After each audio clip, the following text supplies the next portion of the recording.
سرما لگانے کے آداب۔ ہمارے ہاں آج کل یہ رواج تقریباً ختم ہو چکے ہیں۔ سرما نبی صلی اللہ علیہ وسلم سے ثابت ہے، آپ صلی اللہ علیہ وسلم سرما آنکھوں میں لگایا کرتے تھے، اس کا اہتمام کیا کرتے تھے۔ اور آپ صلی اللہ علیہ وسلم کا جو طریقہ تھا، کتاب شمائل ترمذی کے اندر لکھا ہے کہ آپ صلی اللہ علیہ وسلم سونے سے پہلے سرما لگانے کا اہتمام کیا کرتے تھے، اس لیے سونے سے پہلے سرما لگانا چاہیے، اور سرما طاق عدد میں لگائے۔ سرما طاق عدد میں 3 سلائیاں ایک آنکھ میں یا 3 دوسری آنکھ میں، اس طرح کر کے طاق عدد میں لگائے، یا 2 ایک میں یا 3 ایک میں، چلو۔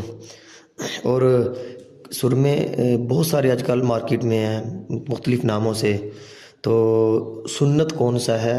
آپ صلی اللہ علیہ وسلم سے ثابت ہے کہ اسمد سرما لگانا، اور یہ بہتر بھی ہے اور سنت بھی ہے، اور سفر اور حضر دونوں میں لگا سکتے ہیں، سفر کی حالت میں بھی اور حضر کی یعنی اقامت کی حالت میں آپ صلی اللہ علیہ وسلم سے یہ ثابت ہے۔ تو بھائی یہ چیز ہمارے اندر سے ختم ہو چکی ہے، اس کا بھی اہتمام کرنا چاہیے۔